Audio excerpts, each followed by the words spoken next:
Today's City of Bloomington Utility Service Board meeting to order. Welcome, everyone. Before we get started,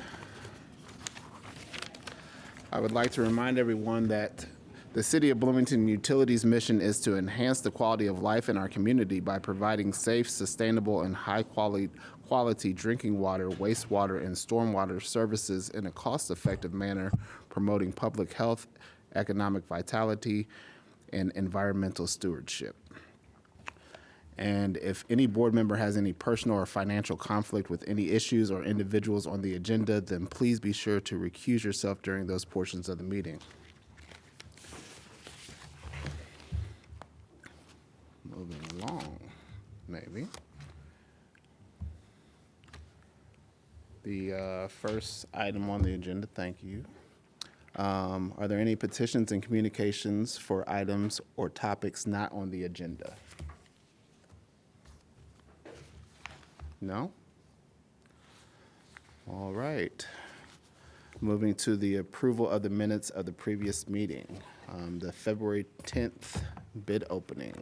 Are there any questions or comments on the February 10th bid opening? We have a motion to approve the, what did we have? Sorry, I thought it would be in my packet. I move to approve the bid opening minutes from February 10th. Second. Okay, we have a motion and a second. All in favor? Aye. Aye. All right. Bid opening is approved. So I'm all over the place. Moving on to the regular minutes for the meeting on February 10th. Are there any questions on that? I move approval. All right. We have a motion and approval. All in favor? Aye. Minutes are approved for the February 10th, 2025 meeting.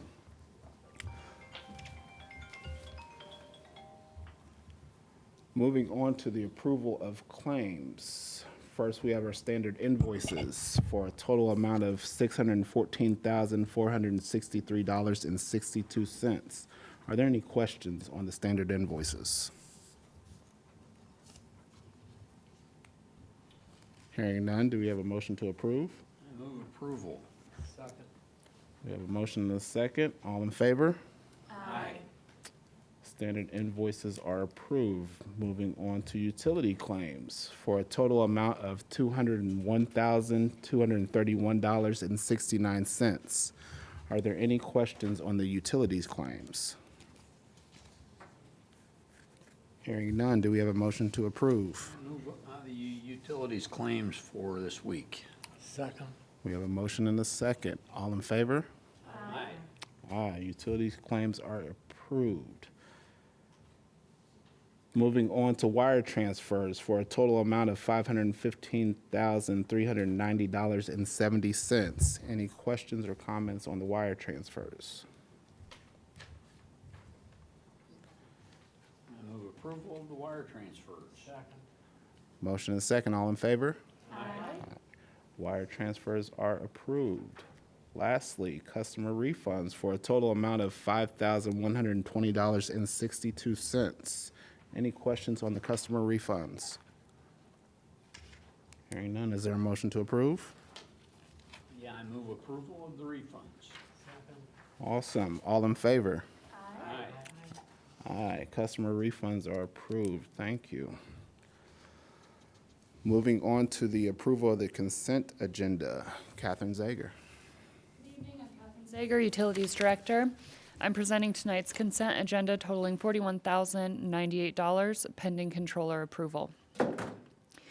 First contract is with AVI Systems, Inc. for $5,000 for on-call services for AV technical support. And the second is with Precision Plus Tree Services, LLC, for $24,500 for tree removal and cleanup. Third is with Route Smart for $5,640 for software installation and training. Fourth is with Heflin Industries, Inc., for $4,208 to replace kitchen sink piping. And then last, we have M.E. Simpson Company, Inc. for $1,750 for swordfish training. The swordfish is a handheld tool that is used for lead line identification and leak detection. People would think we were Yeah. going to the lake or something, you know?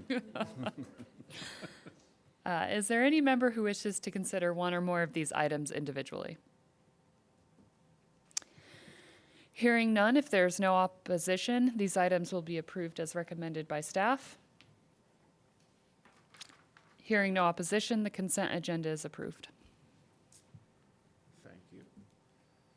Item number 6 on our agenda is a request for approval of agreement for professional services with Crow LLP for design of surcharge for the geographical location of the City of Bloomington Tech Park.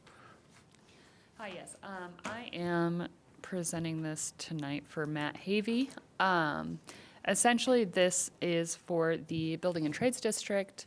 We are designing a surcharge for this district as was agreed upon some point last year. Essentially, there's stormwater infrastructure there that if it were more private development, we normally would not maintain. However, we're in a position where it makes the most sense for us to maintain this infrastructure, so we would like to charge a surcharge in order to pay for that service. And Crow is helping us design what that would be. Any questions? Is that a surcharge to whom? Oh, yeah, so that would be to the, so it would be in addition to the stormwater fee to anyone who develops in the trades park area. Trades district, sorry. And I assume over time that the surcharge would be greater than the amount of the contract of $10,000? Oh, of this contract? Yes. Yes, okay. Yeah, Just to absolutely. confirm that, okay, thank you.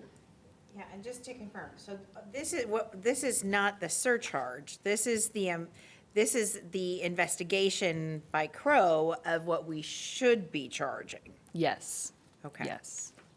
And that's not something we can figure out in-house? No, but I think it would be pretty labor and resource intensive to make sure that we're accounting for not only the replacement of the infrastructure one day, but also the maintenance needs and what that would look like when you put it into a fee. Essentially, it's so Crow helped us with development of the stormwater fee, so they're helping kind of expand on that considering these expenses. Oh, yeah. Chris is also very helpful. Hi, Chris Wheeler with City Legal. This is going to actually be a rate that we'll take to the city council, that you'll approve. We'll take to city council. They will approve it. It'll go in as part of our ordinance for rates. It's just going to be a special rate that is designed specifically for the property owners in the tech park. And anytime we want to have a rate, we want to be able to justify its existence, and we always want to have experts who can run a rate design for us that supports the fact that it's fair, equitable, all of the things that we need to check all the boxes statutorily. So that's why we're hiring somebody to do this, as we would with any of our rate cases. It's just a very small rate case specifically for this particular matter, okay? That is a much better description than what's Yeah. on here. So, thank you. Absolutely. So then, Chris, this is rate study only, not design study, or is it? It's a rate design, so it's the financial experts are going to design a rate for this particular surcharge. Do they, They didn't design the infrastructure that goes into the ground. The redevelopment commission hired folks who came up with what was going to get put in the ground as stormwater infrastructure. I see. And rather than the utility take over this private infrastructure. We're going to have the property owners who benefit from this private infrastructure pay for it. Yeah, over time, it's maintenance and upkeep. Yeah, that makes sense. I guess my next question then is,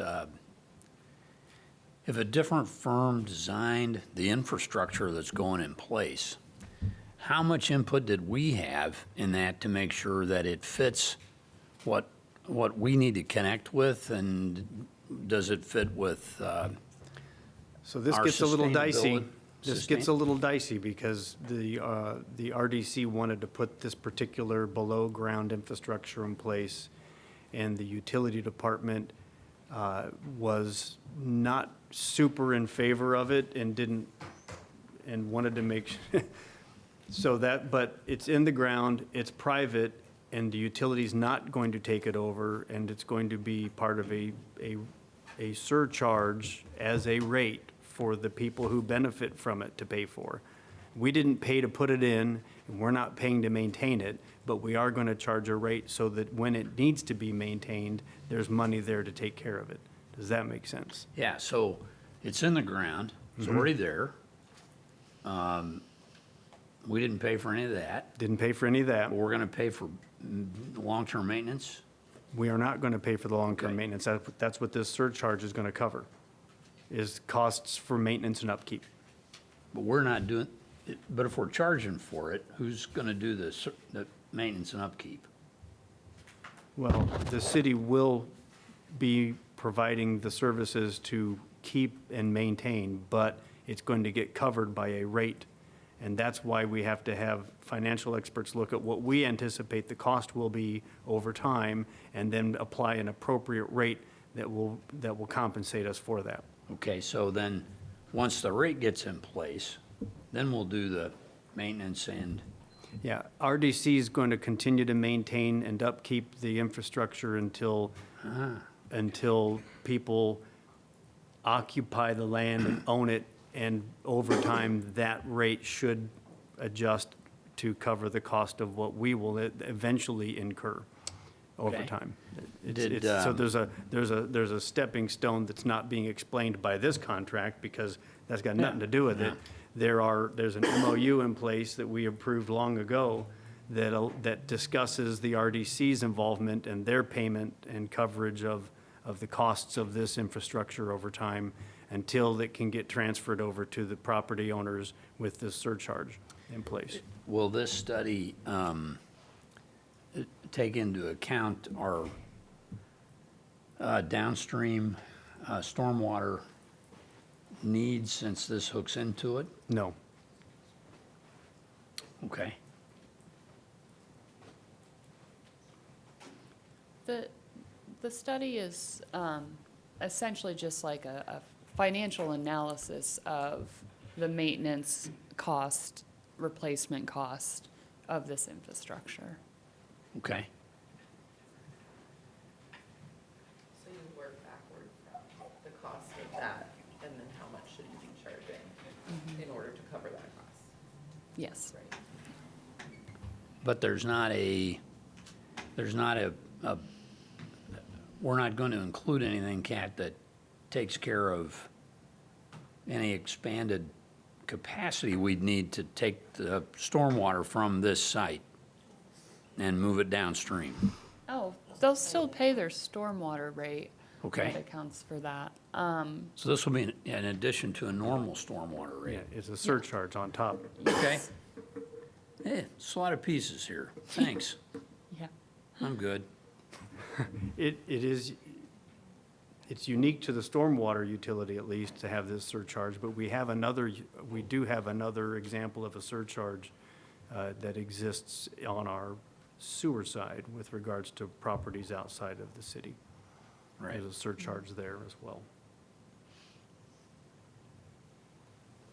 So then, once the rate is proposed, if later on down the line, then we felt, well, that's not covering it, then there would be an opportunity to review it? As Or is with this any like rate, we could okay. review it and adjust it Okay.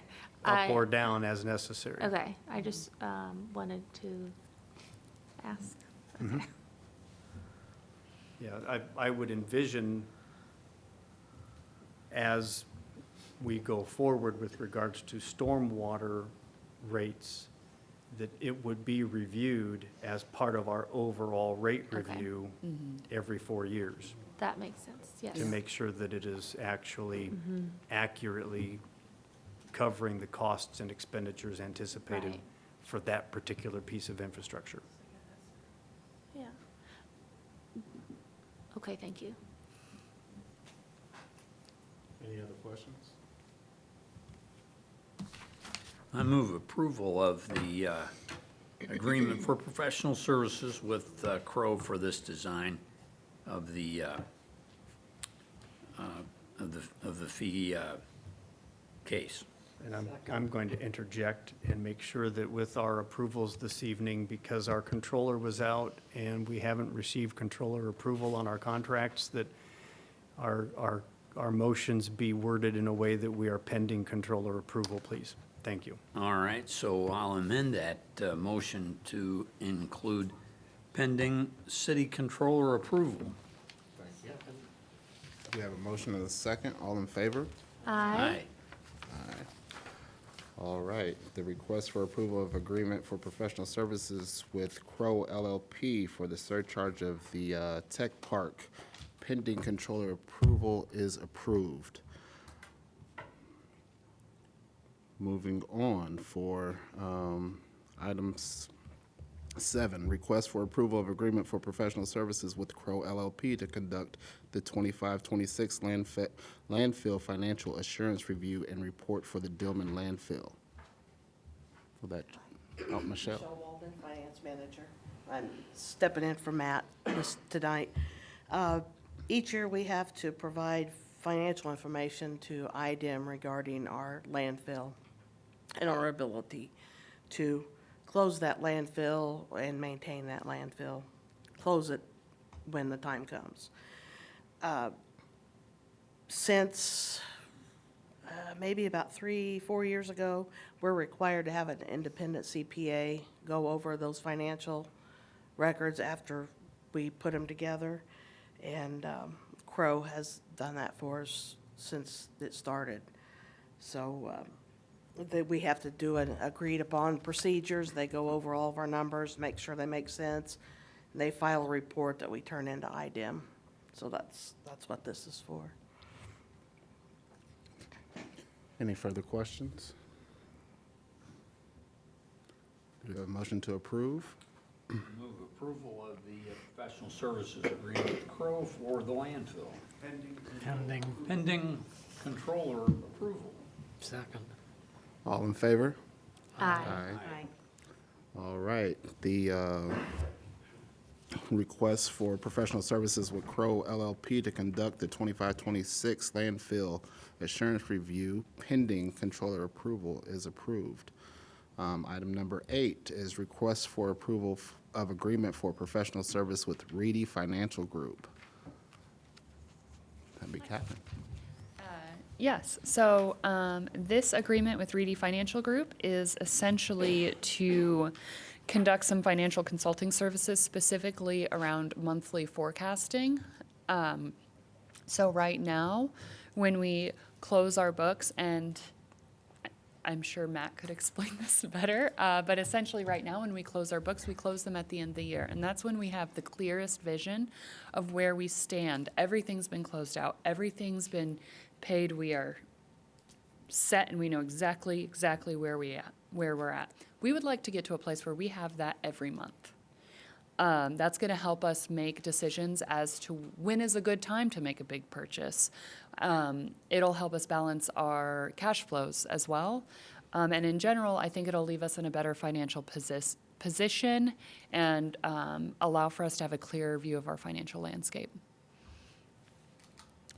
Thank you for that explanation. Are there any questions? Do we have a motion to approve? Yeah, I move we approve the agreement for professional services with Reedy Financial Group. Do we still need a controller? Pending controller approval. All right, all in favor? Aye. Aye. Okay. The Request for agreement for professional services with Reedy Financial Group pending controller approval is approved. Request for approval of proposed update to CBU purchasing procedures. Chris Wheeler. Hi, Chris Wheeler, City Legal. Back in 2000, this board reviewed CBU purchasing procedures and made certain updates that reflected the then controller's purchasing policies and procedures.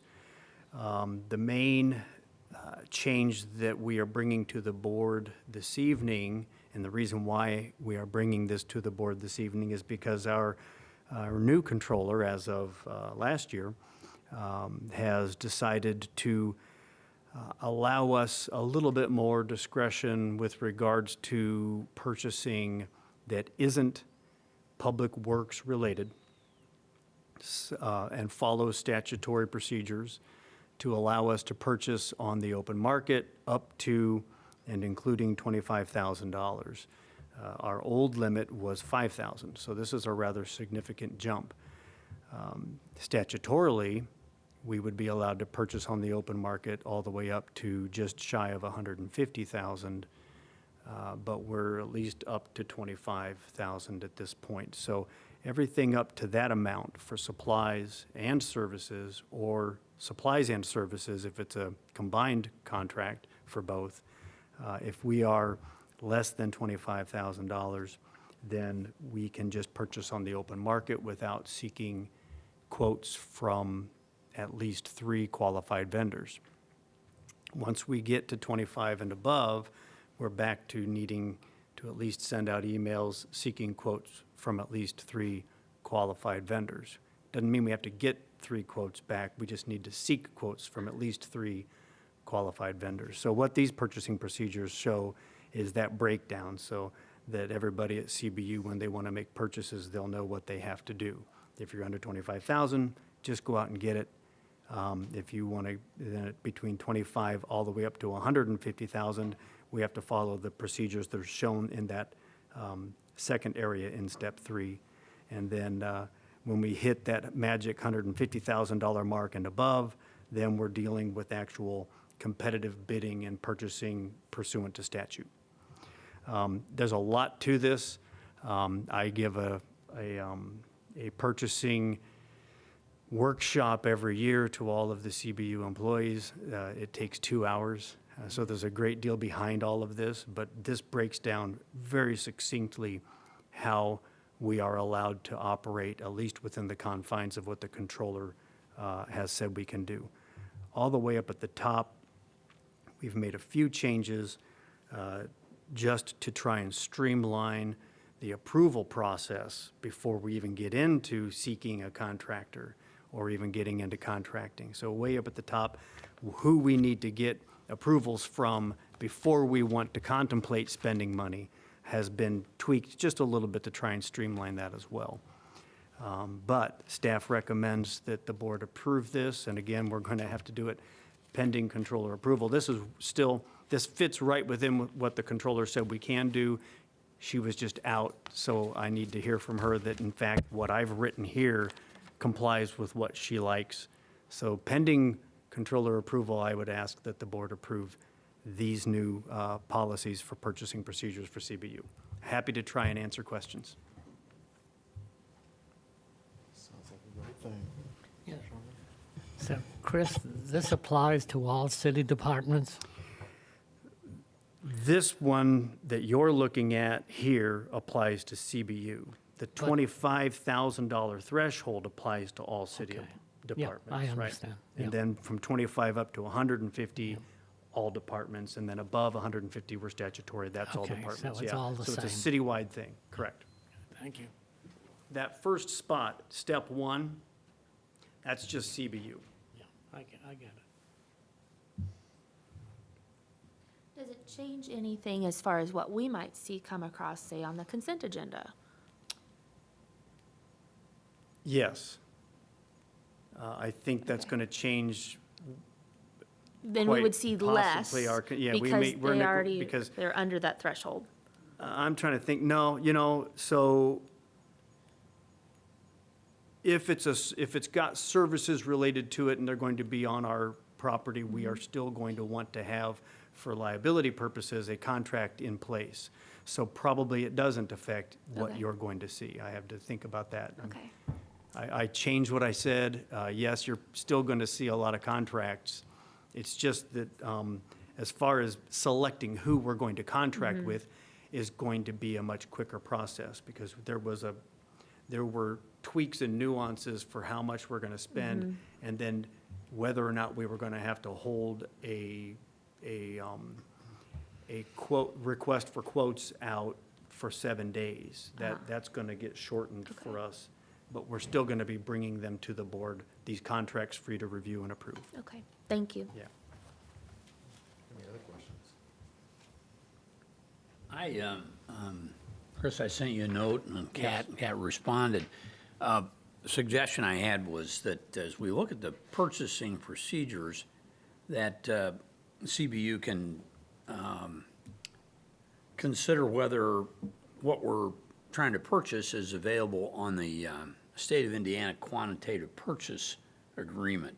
So that's the QPA is the big bid that the state puts out for all kinds of things, from lab materials to tires to office equipment.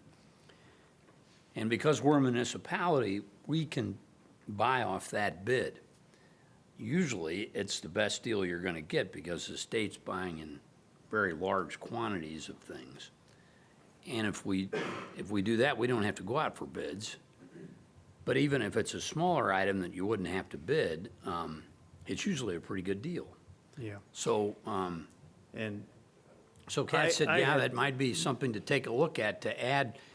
We don't necessarily need to change this, but it might be a good thing to add to our list of sequence. So our purchasing department is aware of the QPAs. Yeah. And a lot of the purchasing that goes on through the QPAs is on the supply side, and we don't necessarily need contracts on the supply side. So you don't see a lot of anything contract-wise. An example, though, of contracts that we do for supplies is in our reverse auctions for our chemicals. You do see those contracts. But for most of our supply side stuff, there are no contracts, and so you don't see them in the form of a contract. You just see them in your invoicing. Right. But we are aware of the QPAs. We use them from time to time. So, yeah. Yeah, And I had tried to respond to your email, but I was at home and I did it on my phone, and it never sent. So I did not respond. Well, that's all but right. Kat- Just something that I learned about, and when I was county commissioner, we started saving a lot of money because it saved a lot of steps. Since the state already had a bid for a particular product that we were buying, we didn't have to go hunting around 3 or 4 different places to get the best deal. Just last month, and I can't remember what the supply was, we purchased things using one of the QPA contracts that already exists. Yeah. And I just don't remember what that was. It doesn't have everything, but what it does, it gives you some pretty good deals. So I think it's a good thing to keep an eye on and use as best we can. And that way we know when we see the claims come through that it's the best deal that we're gonna get. Yeah, I mean, I think that's definitely worth making sure that that's in our SOPs for purchasing. Great, thanks. I just have a reminder question to refresh my memory. We have the consent agenda right now for anything, remind me, wasn't this for something, for any requests that were under a particular amount, 25,000. under 25,000? So why weren't the Crow, We don't generally put the professional agreements in the consent agenda, usually because they might require a little extra explanation, and in the one instance, we had a whole heck of a lot of extra Yeah. explanation. So Okay. it's not necessarily just a threshold thing. Lots of times, we're just going to keep them out if we anticipate that the board might have questions. sure, okay, that makes perfect sense. That makes perfect sense. But it's, the general rule of thumb is that it is the 25 or less is on that consent agenda. Yes. Okay, thank you. Frank and I just like to keep you all on your toes. Any other questions? Do we have a motion to Yeah, I approve? move that we approve the updated purchasing procedures pending controller approval. Second. All in favor? Aye. Aye. All right, the request for approval of the update to the purchasing procedures for CBU is approved pending controller approval. Thank you all. Moving on to old business. Is there any old business from the board? No? Old business from staff? I don't know if this sorry. would be from board or staff, but I was reading the minutes that we were supposed to get an update from Matt on the vehicle repairs. I think it said we would have something at today's meeting, but he's not here. Sick, so I Yeah. will need to check in with him on where that's at. Yeah, so I I'm just assuming apologize. we'll hear that possibly at the next meeting, Yes. so, okay.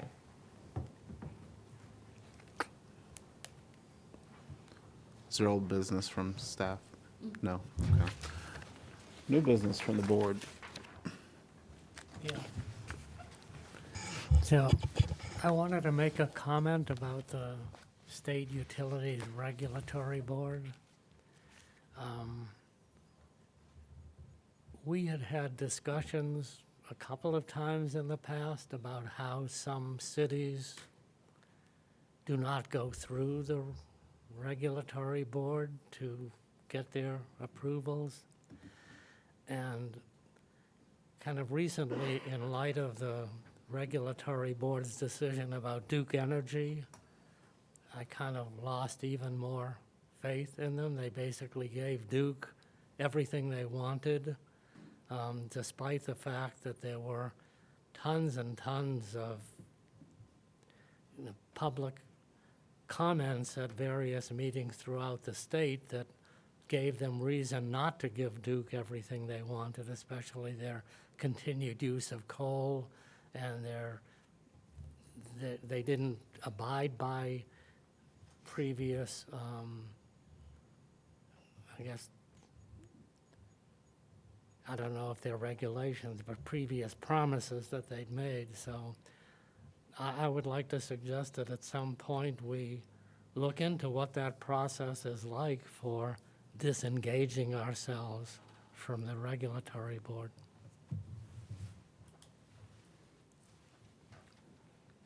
Any further dialogue or comment? All right, thank you, Mr. Sherman. Is there new business from staff? Okay, we didn't have any subcommittees, so no subcommittee reports. Staff reports. First, I would like to introduce Liz Carter, who has an MS4 report on their progress on project closeouts.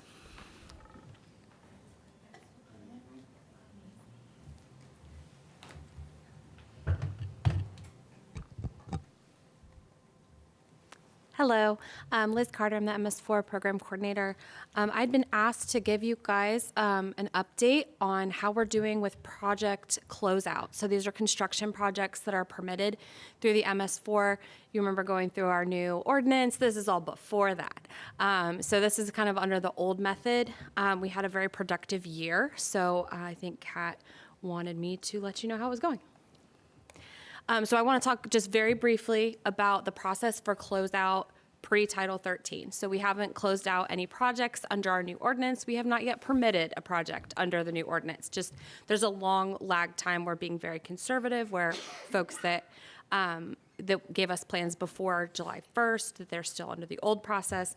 But I will update you once we have permits under the new process. So this is all the old process. So the way we close out projects is very much tied to the planning department. The utility, we issue reports, we do inspections, but we don't have a voice in going to the building department and recommending final occupancy. So that's what you hear contractors, developers talk about is wanting their final C of O. We don't have the ability to do that yet, maybe one day. So what we do is planning will hold their recommendation for final occupancy until we have also decided that a project is totally closed out. So the MS4 we're looking for is their post-construction BMPs. Are those in good working order where we feel good enough to just walk away from the project? And has the project been stabilized? So that flows through planning, but ultimately it's the responsibility of the contractor and the owner to get this closed out. We certainly do reminders, but you'll see when we get into the dates of when some of these projects started and when they got closed out, you'll see that it can be kind of a lingering process.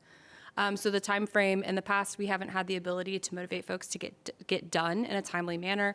Once you move somebody into a development, that's sort of the main driver that's motivating them. So getting them to finish their pond can be a bit of a struggle. And then just the challenges and opportunities of this in the past, this long time frame has been a challenge. It's an irritant to developers. They have a bond that stays open with the planning department for a long time while their project continues to not be stabilized. They tend to forget about it until the bond is about to expire. Planning emails them and says, hey, your bond's about to expire. And they say, we've had people moved in for 3 years. What are you talking about? And then we go through this whole reminder again. You never got your project stabilized. Your bond isn't completely done. So that's been the challenge. We are hopeful under our new process it will flow much more efficiently, and everyone will be less frustrated. Any questions about process before I get into our other items? So these are the projects we closed out in 2024. I'm going to go through each of them very briefly, and then that's my entire staff report. So we closed out Tri-North Middle School. You guys may know that's been under construction for a while. Creek's Edge, New Hope for Families. These will all make sense when we get into each of them. A dentist's office, the development over by Target, Curry Urban, the Standard, and then an honorable mention that did not get its own slide is the Rogers Family Park, previously known as Goat Farm Park.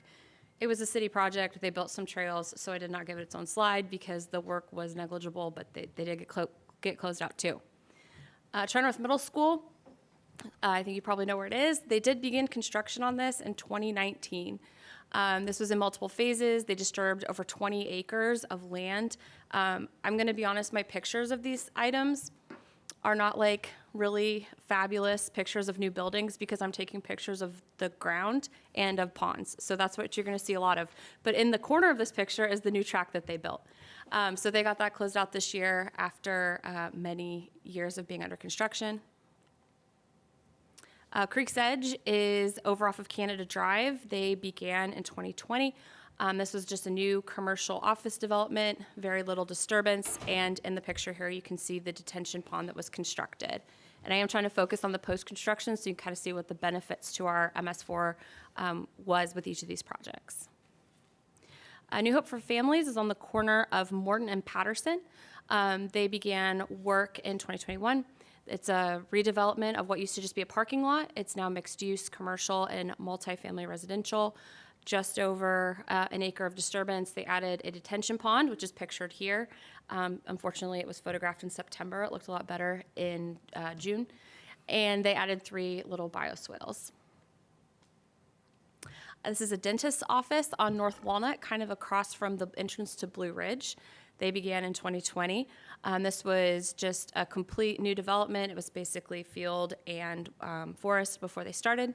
It was roughly 1.7 acres of disturbance, and a detention pond was constructed, and you can see the structure of it here in this photo. District at Latimer Square, which has taken up a lot of our staff time since they started in 2021. This is the housing project that went in where the vacant East Side Kmart used to be. So this is a very large project, 12 and a half acres of disturbance, well within the heart of the city. This project had a couple benefits. First, impervious surface was reduced drastically as part of this project. Basically, the entire area was impervious surface. It was either pavement or building. They added 11 bioretention features, so some of those are more bioswales, some are more like ponds. They also added bioretention islands in the Bloomington Foods parking lot, and yeah, it was a great project. Curry Urban is the project at 7th and Longview. They began in 2021. This was a new development, mixed use, so commercial and multifamily residential. a little over 3 acres of disturbance. They did install underground detention, a hydrodynamic separator, and 3 rain gardens, one of which is pictured here. This is just across from the little strip mall at 7th and Longview. Sorry, Pete Ellis and Longview, maybe. The last one, I think, is the Standard. This is what is formerly Brownstone Terrace over on 14th Street. They also began in 2021. They redeveloped a multifamily residential project into a denser multifamily residential project. It was a little over 7 acres of disturbance. It was a tricky site because it was very linear. And all of the entire site just flowed down to one little inlet. They did install underground detention and a hydrodynamic separator, so all of their stormwater items are under the ground. So here is a picture of their dog park because I don't have pictures of the underground detention. And that's it. That's what we closed out this week, or last year. I really appreciate the planning department. They work diligently with us. I'm just looking for stabilization and post-construction, but they check a lot more than we do, and they have to be kind of on folks. And I hope to report in a year that we closed out far more than 7 or 8. Any questions? Great job. Yes. Liz, can you help me picture what underground detention looks like? That is a great Because question. I'm used to above ground detention, and sounds like this is a little more complicated. Phil left. Okay. So sometimes the underground detention is a series of large pipes, and sometimes it's a vault. I wish I'd included a picture of the underground for the Standard. So the way the underground detention for this works is it funnels all the water to large pipes that are underground, which fill up with water, and then they have a smaller orifice that releases them out into our system. So just like a pond, it's just underground. You have these huge pipes, they fill up with water, but then they can only release through a smaller opening. But it's just giant pipes in the ground. So you say it's either big pipes or a large underground vault? Yes, yes. So sometimes depending on what you have available to you, it can be a huge underground vault, but you're gonna hit bedrock. So if you're trying to just build one giant thing, one giant structure, getting down into bedrock can be tough. So a lot of times you'll see really large pipes, like 4-foot diameter pipes that go in a run, so that you can go not as deep, but you can use more horizontal space under the ground. And then there's an orifice that releases the stormwater slowly. So those pipes fill up, they hold the water, and it slowly releases back into our system. Yeah. Just like a pond, it's just you can't see it, and it doesn't do any water treatment. Yeah, so why do we do it underground instead of surface like I see in a lot of other places? Super great question. Because developers do not want to dedicate above ground area that they can either rent commercially, rent as an apartment, sell as housing, or dedicate to parking a car. So you can build on top of Absolutely. a pipe system and vault system? Absolutely. One of these is under a parking garage, the one at 7th and Longview. The other is, I think, half under a parking garage. So I know your next question is probably what happens if there's a maintenance problem. Yeah. That's a great question. We have operation and maintenance manuals for anyone who installs this stuff. I will say in the past, we suspect that folks have not been doing inspections of underground detention very diligently, and that will be one of our next challenges as we work on post-construction that's been in place for a long time, is how my staff is going to inspect these and compel maintenance. Yeah, because anything we build like that is going to eventually need to be repaired. It's going to crack. I mean, anything we build eventually is going to need to be rebuilt. Absolutely. I will say we really try to discourage underground detention, but you can see where in like some more urban settings, that's what folks went with. So one of the ways we discouraged that was when we created our green infrastructure requirement with our new code, because you have to achieve a certain amount of your water quality requirements with green infrastructure. Green infrastructure can't be beneath the ground, right? You can't have something growing in the dark underground. So once you have to move your water quality above ground to be green infrastructure, you might as well, because you're already taking up space out of your footprint of your site, you might as well get some detention out of it too. So if you can combine those two things, you don't have a need to have just water quality above ground and just detention below. Because again, we have the same thought process you do that underground detention is tricky, and it's difficult to maintain and difficult to check on someone's maintenance. Yeah. And so when that gets built, it's property owner responsibility to maintain it? Absolutely. And if it fails, and you got a parking garage on top of it, you dig it up. Yes, that is their responsibility. We have the ability, so part of the reason that our closeout has gone a little bit better this year is when we updated our code, the other thing we did was we gave ourselves the ability to do enforcement on post-construction. In the past, if we got a call, you said the pond your HOA maintains looks really bad, can you please come look at it? We could send them an inspection report and say, hey, your pond looks really bad, but that's where our ability to make it better would stop. So now that we have the ability to not only do the inspection, but also to compel maintenance or conduct enforcement should someone not fix something, that gives us a lot more teeth and a lot more ability. The other part of it is making sure we get easements. When we do plan review for these projects, we have an easement over any post-construction feature that not only says we have the right to enter your property to inspect, we can also require maintenance. And in the event that you don't do it, we will, and we'll charge you for the cost of it. So we have a couple different ways to compel that. One is, if you don't fix it, we will, and we'll send you a bill. And the other is we can do enforcement through a variety of measures. Yeah, I'm a big fan of detention because it helps us with local flooding. And there's a lot of benefits to it. It's Yeah. expensive, but it's just part of development. And Yeah. But that's interesting that, great idea to put a dog park on top of something like this because you get the use out of it for the green space. And if it does fail, it's a whole lot easier to maintain. Yeah, the one with the dog park, their detention isn't fully underneath a parking garage. It's in kind of like a loading dock headed into the parking garage is where they put theirs underneath of. So it's not fully under a parking garage. It's under like a driveway essentially. But there is another one of them that it's pretty well underneath a parking garage. And then that's awkward too for us to have easements because now it's not just we walk onto the corner of your property to look at your pond. We have to enter your parking garage to look at this stuff. So yeah, it's tricky. Okay, thanks. Yes. Thank you so much for your great report. I have just two questions. Number one, so we closed out like 8 projects last year. How many open projects do we have right now? Just a guesstimate. Over 40. Okay. Yeah. Over 40. Is there potential that all 40 can be closed out in 2025? That's the dream. I will report that since the beginning of this year, my inspector, Kaysen, our MS4 inspector, sent out, we partnered with planning to make sure that we had a good idea of kind of our next targeted group to close out. Because up to last year, this was still more folks that were like, they were about ready. We tried to motivate them, but really it's driven by them.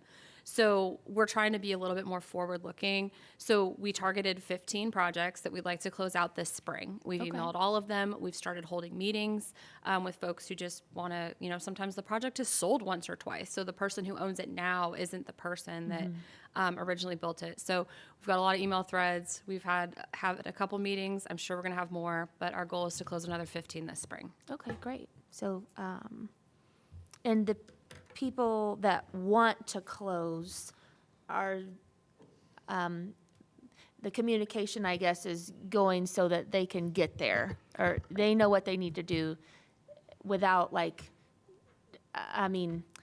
putting a lot of time on our staff to go back and forth with them or on this project partner to go back and forth. I don't know. Okay. No, absolutely. A lot of times it's really the same issues it has been in the past. So kind of reiterating that. I'm in a good, because we have an inspector now, I have someone who, when there's snow on the ground, has time to go meet with somebody and talk them through what it is we're looking for. Obviously, we can't be checking for vegetation and stabilization when there's snow in the ground, but sometimes just having someone walk the site with you can be really helpful. So Kaysen has been making himself available for those kinds of interactions with folks. So yes, it may be a bit of staff time, but honestly, reminding people every year or every 6 months and then having to deal with the shape that a pond might be in after it's been forgotten for a Right. couple years. We'd rather put the time and the education in at this point. Yeah, okay, thank you. My other question is, you mentioned at the start of the presentation that we've not had any permits issued under the new process. Have we had permits or applications submitted? Oh, yes.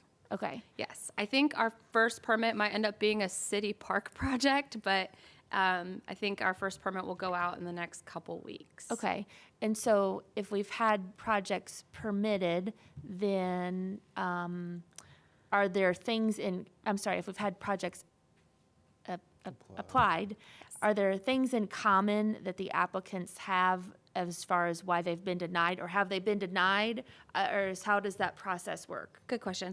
So we've taken in applications. The application is the first step of our plan review process. So most of the ones that we've received an application, but we haven't yet issued a permit, it's just because we're going through our plan review process. Okay. So, we've recently seen plans for a 50-acre subdivision. They weren't perfect the first time around. It's going to take a couple iterations of back and forth between our staff and the developer before they're ready to have a permit issued. And some of that timeline is on the developer, right? We try to stick to our timelines, but they can take as long as they'd like Sure. to do revisions. So that process is just kind of why we haven't issued a permit yet. But I do think as winter turns to spring, we'll have a flurry of them exiting the building. Okay, and thank you. And then, so with these potential new projects, is our timeline right now under the new process approximately the same it was before? Or is it, you're noticing it's taking longer because there's new expectations? I would say we don't have enough data yet to make a determination. I will say, I think some things are going more smoothly because we recognize there's a new process. So when somebody starts sending us plans or giving us a call and saying, hey, I'd like to build this, I want to understand your process, the first thing we say is, please come in and meet with us. Okay, good. So that we can talk you through it. Because we don't want folks, wandering around in the dark looking for a light switch. We'd rather give them the information they need up front so that they know what's expected of them. So I do think once that initial meeting takes place, things are going more smoothly. And I think we've learned some lessons that we would like to continue meeting with folks up front, even once they understand the permitting process, to just talk through anything that's unique or, different about a site and make sure that everyone is on the same page. Great, thank you. Okay, last question that I just thought of right now. So is there anybody who is on the project closeout list that's also on the applying for a new permit list? Definitely. But Okay. there'll be different sites. There'll be Different like, sites, different sure. projects. I just didn't know if there's like you can't get this new permit until this old one's closed out. No. That was written into our code, our new ordinance, but in the past, at least my time in planning, that tends to be site specific, where you don't hold like one site's problems against That's a new another site, site. even if it's the same Yeah. person. So. Okay. Thank you for all of the Oh, information. and I did want to add, we have not denied anyone a permit yet. Okay. So permits just aren't really denied in our process. It's just kind of like we keep working until it's right and we can issue it. Okay. Yeah. Thank you. Molly? Right, yeah, I also have a couple of questions. So, how would you know if the underground retention wasn't working properly? That is a great question. So the engineering division has inspectors who are on site during the installation, so they're the ones checking it during installation. I have not yet inspected something from a post-construction standpoint that's underground detention. I don't know if Kelsey or James or Kat have any thoughts on that, but I have not tried it yet. Yes, I haven't done it here, but and when I lived in Maryland, we had several of these large vaults at the airport that were under parking structures. And a lot of times the inlets, this is just like we see in our structures, right? With how the water goes down, just slows down for some reason, and then you have some kind of idea that it's not draining correctly. There's just signs around that it's not draining correctly that they may be able to see.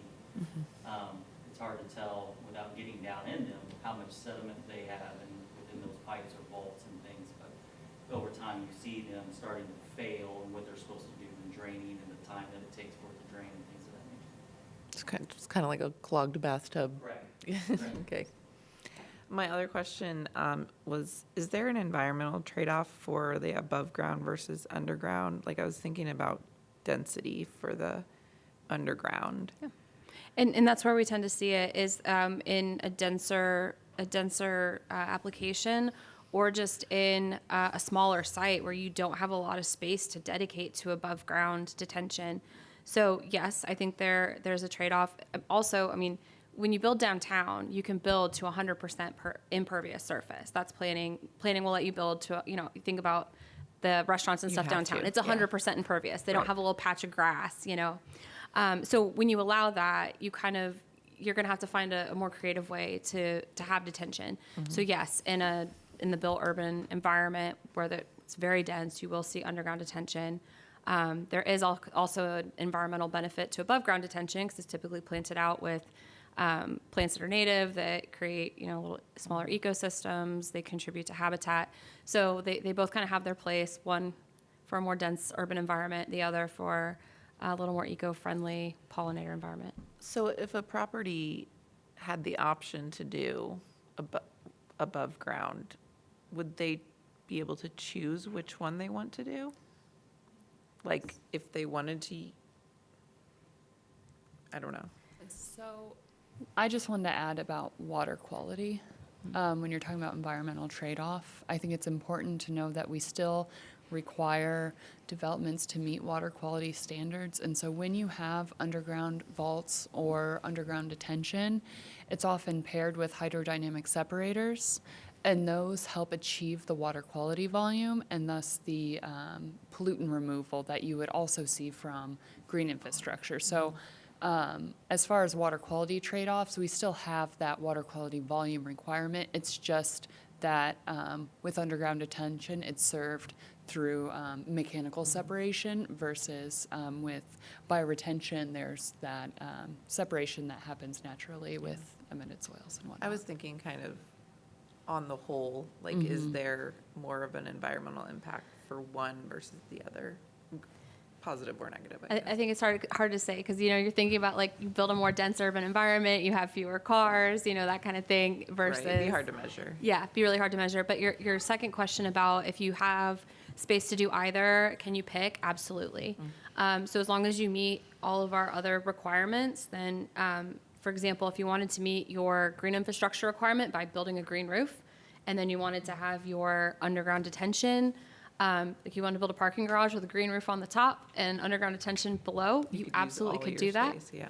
Be very expensive, but you could do it. Yes. Thanks. Great questions. Any other questions?